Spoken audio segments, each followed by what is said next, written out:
하나님 말씀을 같이 보시겠습니다. 신약 성경 에베소서 5장 17절에서 20절 말씀이 되겠습니다. 에베소서 5장 17절에서 20절까지 말씀 제가 읽어드리겠습니다. 그러므로 어리석은 자가 되지 말고 오직 주의 뜻이 무엇인가 이해하라. 술 취하지 말라. 이는 방탕한 것이니 오직 성령으로 충만함을 받으라. 시와 찬송과 신령한 노래들로 서로 화답하며 너희의 마음으로 주께 노래하며 찬송하며 범사의 우리 주 예수 그리스도의 이름으로 항상 아버지 하나님께 감사하며 아멘. 설 명절이 시작되어지는 이 주일 예배를 드리는 우리 모든 성도님들에게 하나님의 은혜와 크신 복이 충만하기를 먼저 주님 이름으로 축원합니다. 요한복음 4장 23절에 아버지께 참되게 예배하는 자들은 영과 진리로 예배할 때가 오나니 곧 이때라. 아버지께서는 자기에게 이렇게 예배하는 자들을 찾으시느니라.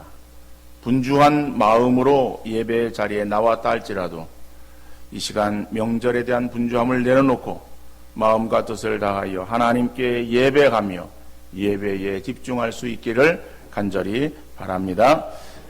지난주에는 우리가 15절 16절의 말씀을 가지고 지혜 있는 자같이 하라 라는 제목으로 설교를 했습니다. 오늘도 연결되어지는 그러한 내용이에요. 그래서 오늘 본문 처음에 보면은 17절 처음에 그러므로 라고 하는 단어로 시작을 하고 있습니다. 그러므로 라고 하는 이 우리 성경에 있어서의 접속사는 앞의 내용과 또 뒤에 나오는 내용이 서로 연결되어 있음을 나타내고 있는 그러한 단어입니다. 헬라어로도 이 투토라가는 지시 대명사를 쓰고 있어요. 근데 이것은 역시 앞에 나오는 그러한 그 내용을 받아서 그 다음에 그러기 때문에 뒤에 나오는 내용, 본문의 삶을 살아야 된다라고 그렇게 말하고 있는 거예요. 그러니까 어떻든 간에 이 오늘 17절 그러므로 라고 하는 이 말씀은 뭐 17절에서 딱 이게 본문이 시작되어지는 것이 아니라 그 내용의 흐름을 보면은 그 앞에 있는 내용과 연결되어 있다. 그 앞에 있는 내용이 무엇인가? 앞에 있는 내용은 16절에 보니까는 세월 악기라 때가 악한이라 그랬어요.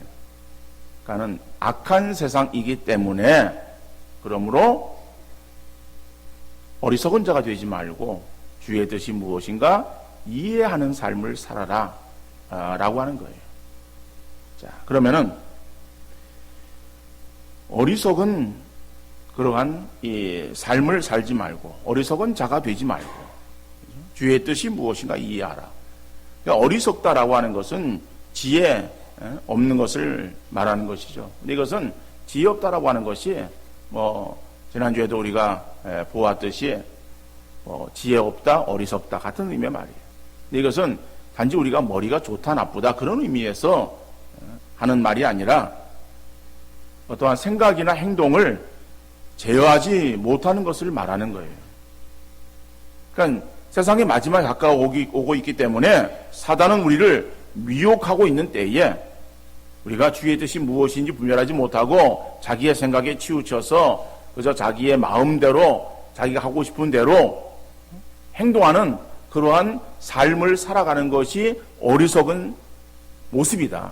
그러니까 그 어리석음을 우리가 버리고 그리고 주의 뜻이 무엇인지 이해하는 삶을 살아라 라고 하는 거예요. 그 주의 뜻이라고 할 때에 뜻이라고 하는 그러한 이 단어는 어떠한 의미를 가지고 있는가?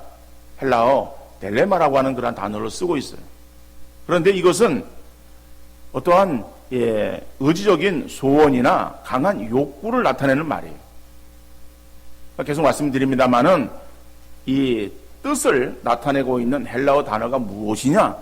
그건 여러분들이 기억하지 않아도 돼요. 그러니까 델레마다라고 하는 그것을 여러분들이 알고 있어야 여러분의 성경 지식이 높아지고 여러분이 구원 받는 데에, 그리고 천국에 들어가는 데에 그것이 아주 중요한 그런 부분이다. 그런 것은 아니에요.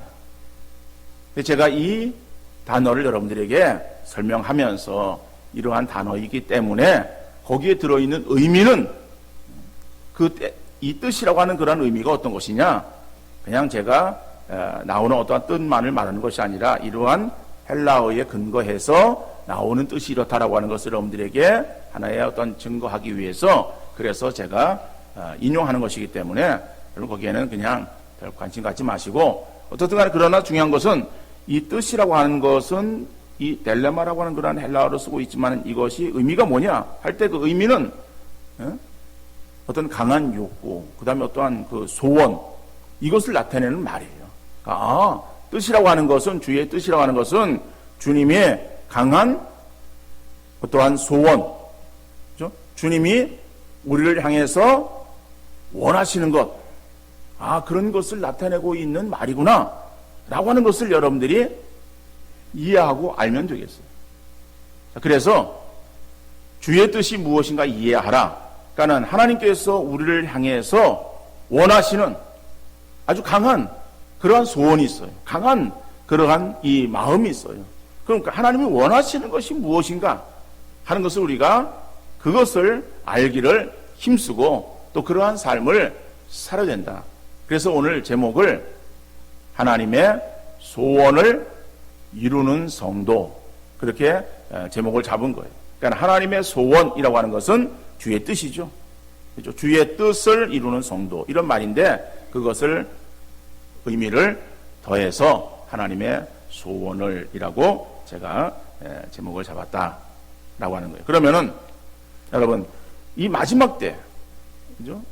이 때가 악하니라라고 하는 것은 주님의 재림의 때가 가까워진, 만물의 마지막 가까운 이 마지막 말세 되어지는 이 때에 우리가 하나님께서 우리를 향하신 그러한 욕구가 그리고 소원이 무엇인가 하는 것을 생각할 때에 그것은 우리가 성령 충만한 삶이다라고 하는 거예요. 하나님이 우리 성도들을 향해서 이 마지막 시대를 살아가는 우리들에게 하나님이 원하시는 그러한 그 간절한 소원이 계시는데 그것이 무엇인가? 우리 성도들이 성령 충만한 삶을 살기를 원하신다라고 하는 거예요.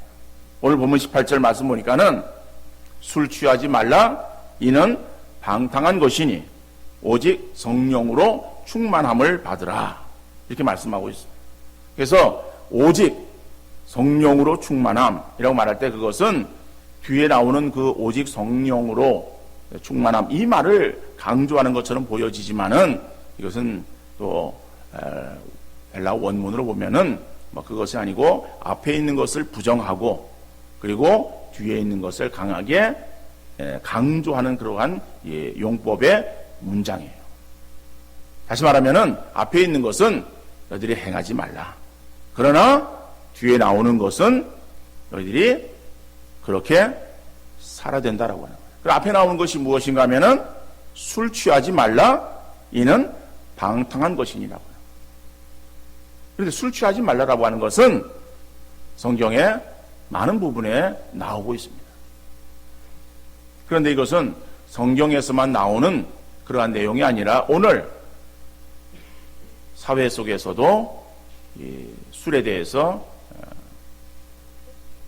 금하고 있는, 그것을 절제할 수 있도록 그렇게 강조하고 있습니다. 특별히 우리나라 사람들 보면은 이 술하고 담배에 대해서 많은 그러한 이 소비를 하고 있습니다. 술을 먹으면은 많이 먹어요. 많이 먹으면 좋은 줄 알고, 그죠? 그냥 조금 먹고 끝나는 것이 아니라 먹기 시작하면은 아주 그냥 엄청 먹어요. 그래서 이 술 소비량이 그것도 세계에서 또 이게 아주 앞서가는 나라예요. 앞서지 않은 것이 없어. 좋은 것이든 나쁜 것이든 그냥 앞서는데 그냥 1등인 우리나라. 그래서 성경 보면은 이 술 취하지 말라라고 하는 말씀들이 많이 나옵니다. 특별히 잠언 23장에 보면은 33절로 35절에서는 뭐 술 취함에 대한 여러 가지의 그러한 현상들에 대해서 열거하고 있습니다. 이런 것도 우리가 여기서 다 하나하나 살펴보기보다는 일반적으로 사용하고 있는 그러한 어떤 짧은 문장으로 술 취함에 대한 이러한 그 내용을 잘 나타내고 있는 것을 알 수 있습니다. 술 취하면 뭐 된다? 뭐 청년들은 잘 그게 뭐 이해가 잘 안 될 거예요. 나가서 물어보세요. 이제 가서 친척들 가운데서 안 믿는 사람한테 물어보세요. 술 먹으면은 뭐가 됩니까? 그러면은 바로 나오는 말이 개된다라고 하는 말인가 봐요. 술 취하면 개된다라고 하는 그 짧은 문장이 정말 이 술 취함에 대한 이 폐해를 아주 잘 나타내주고 있는 말 같아요. 그래서 이 술 취하는 것은 이것은 결코 온전치 못하죠. 근데 그 당시에 성경이 기록되어지는 그 당시에 술참이 있었어요. 그러니까 술이라고 하는 것은 예전서부터 계속 되어지는 거예요. 그래서 인류가 다 망하는, 그죠? 주님 재림하는 그날까지 이 술참은 계속 되어질 것 같아요. 어떻든 간에 이 성경이 기록되어진 당시에도 있었어요. 그래서 술을 사람들이 먹음으로 인해서 걱정과 근심을 좀 덜어 보이려고 그러고, 또 어떤 감정적인 기쁨에 도취 되어지려고 하기도 하고, 심지어는 이 성경이 쓰여진 그러한 당시를 우리는 그리스 로마 시대라고 말합니다. 그거는 로마가 그 당시 세계를 지배하고 있었지만은, 그러나 그 앞에 있었던 그리스, 헬라, 히랍 같은 나라를 이렇게 말하는 것입니다. 그 나라의 문화가 그 영향을 계속 미치고 있었어요. 그래서 그리스 로마 시대라고 말합니다. 그런데 그 그리스 로마 시대라고 할 때에 그리스에도 많은 신이 있었고 로마에도 많은 신이 있었어요. 그런데 그 신들에게 있어서 제의를 행할 때, 제사 행위를 행할 때에 술을 마시고, 술을 마심으로 인해서 그래서 어떤 신비적인 지식을 얻는다. 이래가지고 그들이 그런 어떤 제사 가운데 많은 술을 먹고 술 취해서 행하는 그러한 일들이 있었어요. 특별히 그 히랍 신화 가운데서 술의 신이 있어요. 술의 신이. 그죠? 그 술의 신의 이름은 디오니소스예요. 근데 그 디오니소스의 그 신 이름이 로마어로는 바쿠스야. 바쿠스. 근데 그 바쿠스가 영어식으로 말한다면은 바커스예요. 그것이 우리나라 말로 말하면은 뭐예요? 바카스. 피곤하십니까? 하나 드십시오.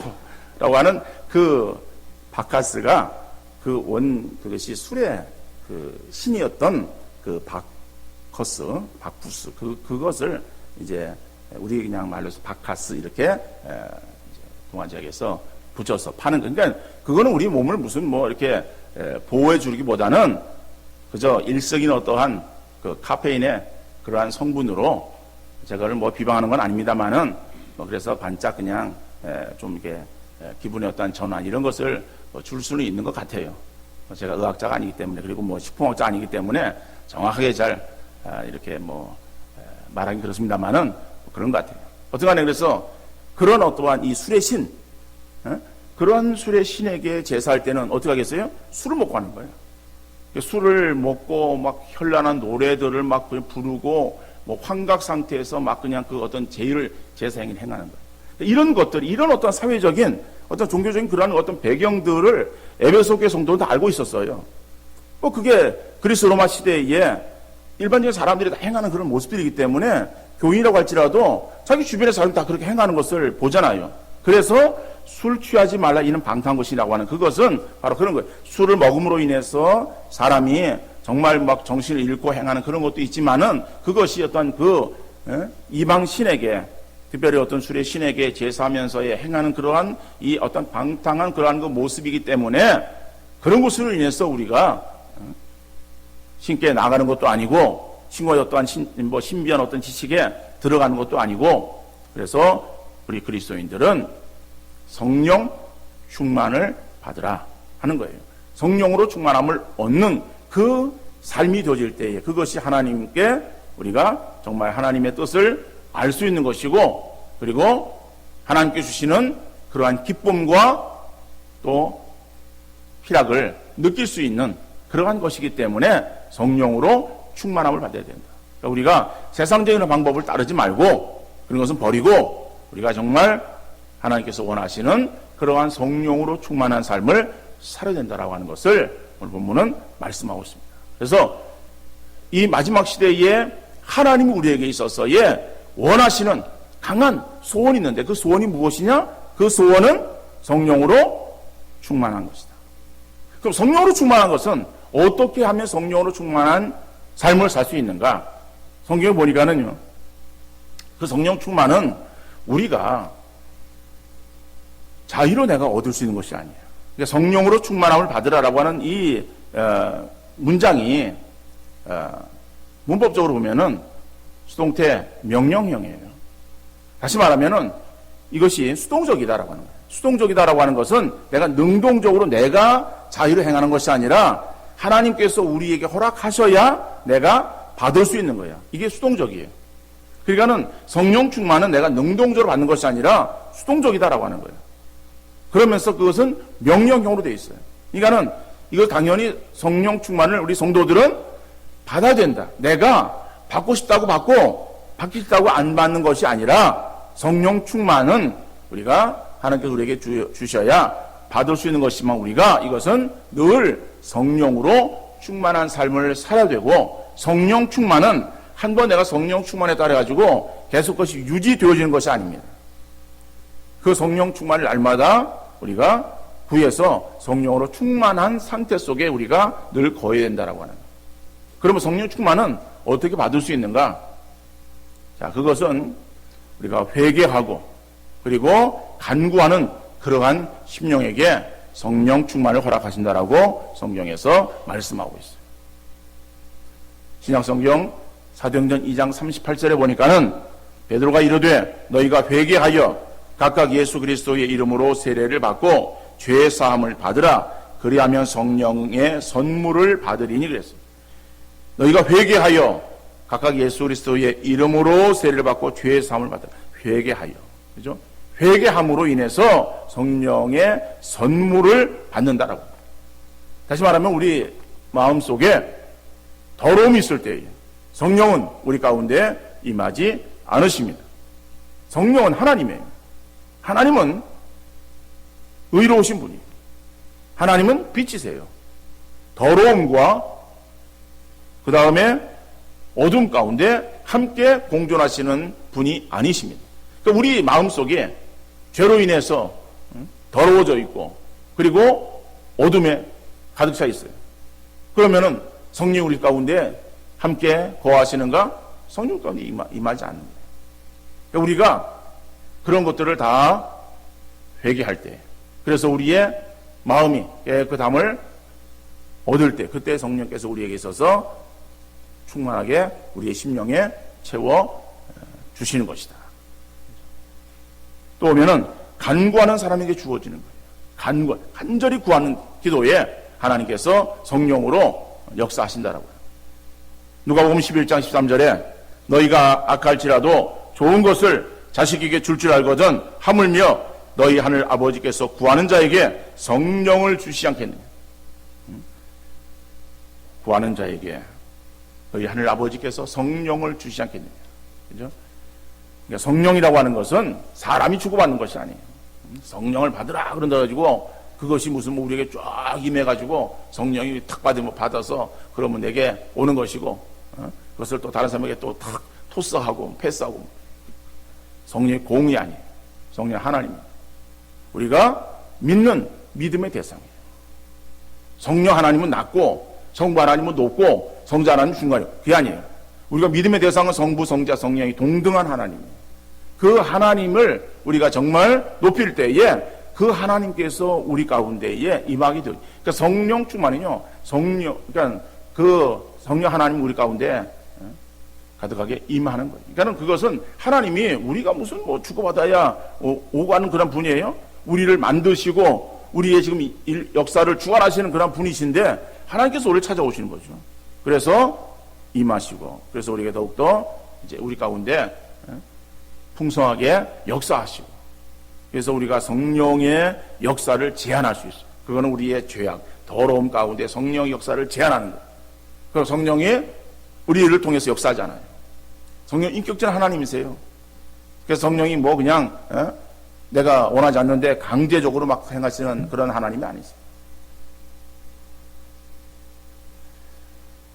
자, 우리 성경 보면은 하나님의 역사들을 이루었던 신앙의 사람들, 그 사람들은 다 한결같이 성령으로 충만했던 사람. 그러니까는 하나님의 일을 감당할 때 하나님의 능력으로 일을 감당해야 일을 잘 감당할 수 있는 것이지 내 힘으로 내 능력으로 행하는 것이 아니다라고. 신앙생활도 마찬가지. 신앙생활이 누구의 뜻대로 행하는 거예요?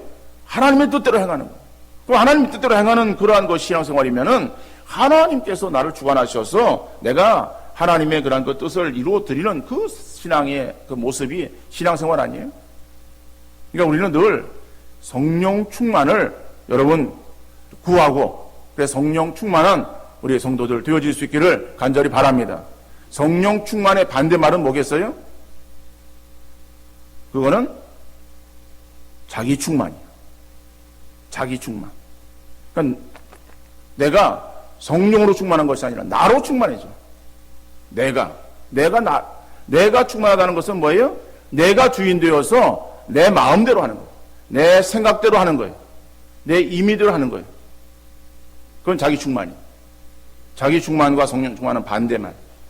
우리는 자기 충만이 되어서 내가 뭘 한번 어떻게 해보려고, 내 이름을 좀 한번 내볼까, 내가 이런 사람이다라고 하는 잠깐만 자기를 드러내려고 하는 그런 자기 충만의 사람이 아니라 우리는 낮추고 내 자아를 깨뜨리고 성령을 높이고, 정령에 원하시는 것이 뭐 성령은 하나님의 뜻을 알게 하는 거예요. 그래서 성령이 우리가 충만한 사람은 하나님의 뜻을 분별해서 그 뜻대로 우리가 살아가고 행하고, 그리고 그러한 그 주신 능력으로 그 하나님께 우리가 봉사하고 충성하는 그러한 삶을 살아가는 모습을 말하고 있는 거예요. 그래서 하나님이 우리에게 있어서 원하시는 것은 성령 충만입니다.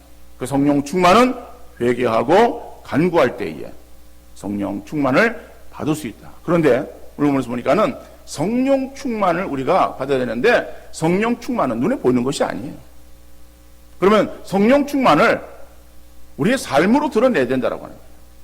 그러니까 성령 충만, 성령으로 충만을 받으라 라고 우리에게 있어서 명령하는 거예요. 그럼 우리가 그 명령에 순종해서 그 성령으로 충만한 그러한 그 사람이 되어서는, 그러면 내가 성령 충만하다라고 하는 것을 드러내야 되는 거예요.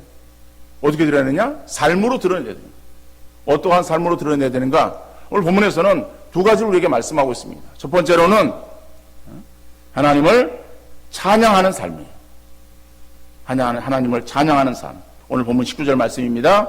시와 찬송과 신령한 노래들로 서로 화답하며 너희의 마음으로 주께 노래하며 찬송하며. 오늘 본문에서 보면은 시와 찬송과 신령한 노래들로 서로 화답하며 너희 마음으로 주께 노래하며 찬송하며.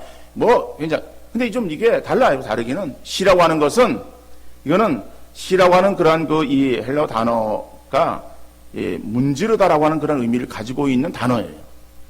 그래서 이 문질러서 이렇게 딱 이렇게 둥할 때 이렇게 이제 눌러서 이제 줄을 눌러가지고 소리를 내는 그러한 어떠한 그 이 수금 이런 것을 할 때에, 그래서 수금의 소리 뭐 이런 어떤 의미를, 문자적인 의미는 그런 의미를 가지고 있어요. 그래서 이 시라고 하는 것은 다른 노래들과 달리 악기를 동원해서 부르는 노래들이에요. 근데 구약의 시편을 말할 때에, 그러니까는 이 시라고 하는 것은 또 구약의 시편을 나타내는 말이에요. 그 영어로 말하면 이제 뭐 삶이라고 하는 그런 것인데, 이 그 시편을 나타내는 그런 말이거든요. 시편을 말할 때, 시편을 볼 때도 시편은 우리가 기록되어진 그냥 글로 보는데, 시편은 그것을 가지고 곡절 붙여서 노래를 불렀어요. 그 노래를 부를 때에 거기에는 이 악기가 동원돼요. 악기가. 그렇죠?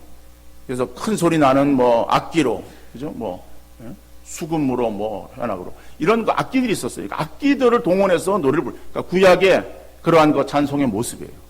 그러니까 시라고 하는 것은. 근데 찬송이라고 하는 것은 영어의 그 찬송, 휄이라고 하는 그런 것에 그 어원이 되어지는 단어예요. 근데 사실은 이 찬송이라고 하는 것은 처음부터 기독교 용어는 아닙니다. 이거는 기독교 초대교회 이전에 이방 그 종교들이 있었어. 아까 얘기했듯이 뭐 히랍 시대를 지나면서 그리고 그 이전에 그런 시대를 보면은 그 다른 종교들이 있었어요. 그 종교들에서도 찬송이 있었어요.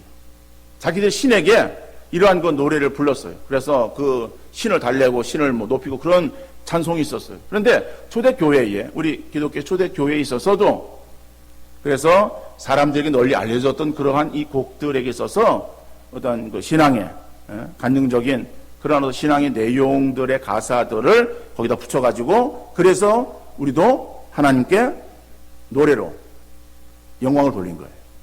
그래서 찬송이 되어진 거예요. 그러니까 원래 찬송이라는 말은 기독교에 처음 사용했던 말은 아니다. 그러지만은 지금은 우리가 하나님께 대해서 그죠? 찬송을 불러요. 그러니까 찬송가 곡에 보면은 그 곡을 작곡한 것도 있습니다. 근데 어떤 곡들은 어느 나라의 민요 이런 것도 있어요. 그럼 그 나라 그 지역에서 불리워지던 그런 잘 알려진 그러한 곡들, 그 곡들의 신앙, 그 어떤 간증이라든지 어떠한 신앙 고백하는 그런 그 내용들의 가사들을 기록을 해서 그것을 찬송가로 만들어서 우리가 하나님께 높이고 영광 돌리는 그러한 노래로 부르고 있기도 합니다.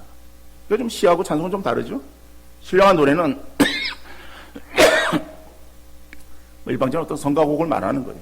찬송가에서 보면은 송령곡이 있어요. 송령은 하나님을 높이는 그러한 그 찬송이 앞에 부분에 나오죠.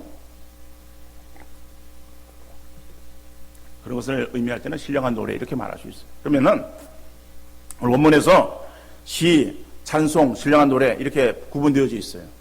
그럼 이런 것들이 그러면은 뭐 어떤 의미를 가지고 있느냐 다 일일이 알아야 되느냐?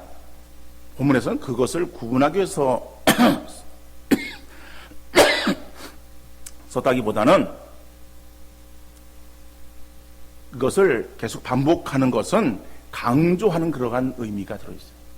그러니까 다시 말하면 성령 충만한 사람은 하나님을 찬양하는 삶을 살아야 된다라고 합니다. 그죠? 저는 경목회, 수원 남부서 경목회가 모였습니다. 그래서 거기 갔는데, 이제 그 예배를 이제 이렇게 드리기 전에, 이제 모여있는 가운데 한 목사님이 느닷없이 그런 이제 질문을 하는 거예요. 다른 이제 목사님들에게 이제 찬양과 찬송의 차이가 뭔지 아십니까? 그러는 거예요. 생각 있는 사람들이 이제 뭐 얘기를 하는 거예요. 근데 이제 그 목사님이 그거보다도 찬양은 양처럼 하는 것이고 찬송은 송아지처럼 하는 것이고. 그래서 한번 웃었어요. 그래서 그러니까 또 어떤 사람이 그럼 양처럼 하는 것은 어떡하고 소처럼 하는 거 어떻게 합니까? 그러면서 한번 웃은 적이 있는데 그냥 그건 우스갯소리로 하느라고 한 말이었었고요. 찬양이라고 하는 말은 이거는 하나님을 높이는 그러한 것들을 찬양이라고 말합니다. 하나님을 높이는 거. 하나님 높이는데 뭘로 높여요? 노래로도 높이고 춤으로도 하나님을 높일 수 있고 율동이죠. 그 다음에 뭐예요? 우리의 몸으로도 악기로도 우리의 삶으로도 그죠?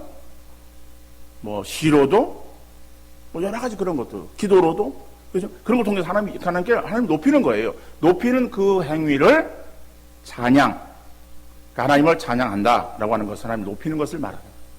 찬송은 뭐냐? 이건 하나님을 높이는 노래를 말할 땐 찬송이에요. 그러니까 우리가 찬송으로 하나님을 찬양하는 거예요. 근데 우리는 일반적으로 생각할 때 찬양이나 찬송이나 같은 그러한 의미로 그냥 생각해요. 찬양곡, 뭐 찬송곡 이렇게 그냥 생각을 합니다. 찬양 그러면 좀 어떤 사람은 일반 그냥 그 복음송, 뭐 CCM 뭐 이런 것들, 뭐 이런 것들을 뭐 찬양곡 이렇게 말하고 찬송가 그러면은 찬송에 나오는 노래들 뭐 그렇게 구분하는 것도 있는데 그런 것은 아니에요. 그러니까는 노래로 하나님을 높이는 건 찬송, 그 다음에 다 하나님 일반적으로 높이는 것은 찬양. 찬양이 좀 넓은 의미겠죠? 그러니까는 성령 충만한 성도는 찬양으로, 여기서 뭐 시, 찬송, 신령한 노래, 그 다음에 노래하며 찬송하며 서로 화답하며 이런 그런 표현들이 성령 충만한 성도는 하나님을 높이는, 하나님을 찬양하는 그러한 삶을 살아야 된다라고. 그러니까 자기를 높이는 거 아니에요? 자기를 드러내는 것이 아닙니다. 하나님을 높이는 거예요. 하나님을 높이는 그러한 삶을 살아가는 이러한 삶이 성령 충만한 삶이다. 이렇게 말하고 있습니다. 두 번째로는 범사에 감사하는 삶이에요. 오늘 보면 20절 말씀입니다. 범사에 우리 주 예수 그리스도 이름으로 항상 아버지 하나님께 감사하며. 근데 감사하며, 감사라고 하는 이 헬라어의 단어는 이게 그 원어 문자를 보면은 은혜를 말하다라고 하는 의미를 가지고 있어요. 은혜를 말하다. 유카리스라고 하는 것인데, 카리스라고 하는 것이 은혜예요. 다시 말하면 우리 감사할 수 있는 사람은 어떤 사람이 감사할 수 있느냐? 하나님의 은혜를 아는 사람이 진정으로 감사할 수 있는 사람이다라고 하는 거죠. 그 사람이 범사에 감사할 수 있는 거예요. 그러니까 범사에 감사라고 하는 것은 오늘 본문에 나오죠. 범사에 감사하며라고 하는 거예요. 그러니까 범사에 감사할 수 있는, 범사라고 하는 것은 뭐예요? 이거는 우리가 생각할 때 좋은 일이나 나쁜 일이나 다 포함하는 거예요. 그 좋은 일 있을 때 감사할 수 있잖아요. 근데 좋지 않은 일 있을 때, 우리에게서 어려운 일 있을 때 감사할 수 있다? 이거는 성경에서 감사하라 그러니까는 감사해야 되는 거예요? 그럼 억지 감사죠. 그러나 하나님의 은혜를 알면은, 그죠? 감사할 수 있는 거예요. 그 하나님은 우리 앞서서 모든 것들을 인도하시는 분이세요. 그래서 하나님 우리를 인도하실 때에 우리를 좋은 길로만 인도하시는 것이 아니라 우리를 힘든 곳으로 인도하시기도 하세요. 그러나 그 길이 우리를 망하게 하는 길입니까? 망하게 하는 길이 아니야. 오히려 그걸 통해서 또 하나님은 우리를 높이시기 위한 거예요. 그러니까 하나님의 그러한 역사들을 생각할 때 하나님의 은혜를 우리가 깨닫고 헤아리면은 정말 모든 부분에 있어서 감사할 수 있는 거예요. 우리 잘 알고 있는 구약의 요셉을 보면은 하나님이 요셉을 사랑하셨어요. 요셉은 정말 예수님의 모형적인 사람이에요. 어떤 죄가 거기에 들어가지 않습니다. 그런데 그러한 요셉을 하나님은 얼마나 힘들게 만들어요. 다른 나라에 종으로 팔려지게 만들고, 그런 정도 어려움 당했으면 좀 건져주시지. 거기에서 더 깊은 감옥에 던지시잖아요. 그 깊은 감옥에서 며칠 있다 나옵니까? 잠깐 그냥 거기에 들어갔다가 그리고 나서 바로 꺼내 주십니까? 나올 수 있는 그런 기회가 한번 있었어요. 술 맡은 관원장의 꿈을 해석해서 나올 수 있는 기회가 있었지만 하나님 그걸 또 지나치시는 거예요. 잊어버려요 또. 그러니까 생각해 보면요, 뭐 이게 얼마나 지금 이게 뭐 낮은 곳으로 임하게 하시는지. 그런데 성경은 39장에서 요셉의 생애를 말하면서 요셉이 형통하게 되었다라고 두 번이나 기록하고 있습니다. 요셉이 잘 나갈 때에 형통하다라고 하는 말을 안 쓰고 있잖아요. 그러니까 하나님이 요셉을 통해서 인도하실 때에 총리 대신이 되어지는 그것만, 그렇게만 인도하시는 것이 아니라 그 앞에 되어지기 위해서의 과정 속에서는 어려운 그러한 그 과정으로 한없이 떨어뜨리고, 한없이. 조금 떨어뜨리고 마는 것이 아니에요. 우리 생각이 조금 떨어뜨리면은, 아이고, 이제 됐다 생각할 수 있겠죠? 그게 아니야. 떨어뜨리고, 그리고 또 떨어뜨리고. 그래서 완전히 이제는 뭐, 더 의지할 수 없는, 내가 뭔가를 어떻게 좀 해보려고 발버둥 칠래야 칠 수 없는 그러한 정도로 완전히 나를 다 내려놓게 만드시는 거예요. 그래서 그 다음에 하나님께서는 또 느닷없이 바로가 꿈을 꾸잖아요. 그래가지고 그 꿈에 대한 해석자를 찾는 거예요. 그래서 그때에 요셉이 생각나게 만들어서 요셉을 바로 앞에 드리고 바로의 꿈을 해석해서 요셉을 애국의 총리로 만드시는 하나님. 그러니까 하나님의 역사하심이, 그죠? 우리가 헤아릴 수 없지만은 하나님은 우리를 그냥 우리가 생각하는 그냥 좋은 그런 길로만 인도하시는 하나님은 아니시다. 그러나 하나님 굴곡의 어떠한 삶을 살게 하시지만은 거기에 하나님 은혜가 있다라고 하는 것을 아는 사람, 그것을 헤아리는 사람은 뭐예요? 범사에 감사주. 그래서 이미 감사에 대해서는 우리가 에베소서 5장 4절에서 말씀드렸어요. 그래서 뭐 더 길게 말씀드리지 않습니다. 그런데 지난 수요일도 인생 모습 설교하면서 감사 일기와 감사 저금통을 언급을 했어요. 여러분 감사 일기장 잘 보관하고 계십니까? 예? 잘 보관하고 계세요? 예. 우리 사장들 아주 잘 보관하고 있대요. 여러분 잘 보관해서 아주 깨끗한 그런 책으로 저에게 나중에 가져오면 되겠죠? 예? 여러분 깨끗하게 얼마나 잘 누가 흠 없이 가지고 왔는가. 흠 있으면은 이거는 안 되고 흠 없는 것으로 깨끗하게 잘 보관해서 가지고 오도록 해서 여러분들에게 나누어 드린 일기장입니까? 아니에요. 일기 쓰라고 여기서 나눠준 거예요. 쓰면은 이게 쓰다 보면요 이게 겉장이 좀 이렇게 너덜너덜 할 수도 있고요. 예?